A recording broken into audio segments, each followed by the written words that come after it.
미국은 지난 20년간의 아프가니스탄 전쟁을 끝내려 합니다. 그 배경은 무엇이고 어떤 시사점이 있을까요? 부시 대통령의 2001년 아프가니스탄 침공은 9.11 테러에 대한 응징이며 테러 재발 방지의 목적으로 알려져 있습니다. 그러나 9.11 이전 미국은 이미 아프가니스탄과 협상을 벌이고 있었습니다. 투르크메니스탄, 우즈베키스탄, 카자흐스탄에 이르는 중앙아시아 석유 매장량이 2천억 배럴에 이르고 이는 페르시아만 석유 매장량의 3분의 1에 해당되는데요. 미국은 아프가니스탄을 통해 이 지역의 석유를 통제하고 싶었던 것입니다. 사실 그 이전에 중앙아시아 석유에 대한 통제력은 러시아가 갖고 있었고 부시는 이를 빼앗으려 했던 것입니다.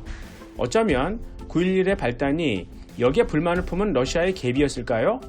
아니면 부시 행정부와 아프가니스탄과의 협상에서 생긴 마찰이었을까요? 비밀로 남아있지만 말입니다.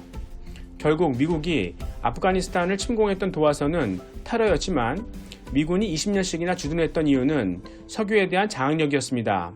그런데 이제는 석유가 미래의 패권을 설명해주지 못합니다. 미국에서도 쉘 유전의 개발로 인해 석유를 자급하는 부분도 생겼고요. 그런데 최근 미국의 군사력이 콩고 내전에는 개입했습니다. 콩고에는 배터리 항공기 등에 사용되는 희귀금속이 대량 매장되어 있습니다. 전기 소모량이 많은 데이터 기반의 미래 디지털 패권을 얻으려면 미국이 콩고에 관심을 가질만 합니다. 반면 아프가니스탄에 많은 비용을 지불하며 지킬 이유는 없어졌지만 말입니다. 미국의 재정은 고갈되어 갑니다.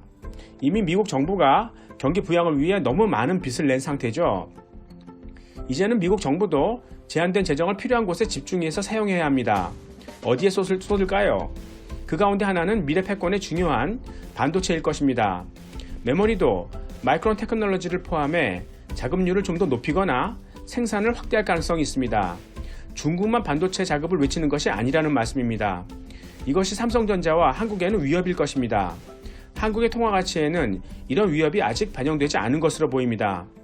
미국은 반도체 생산 확충을 통해 중국을 좀 더 직접적으로 견제할 수 있을 것입니다.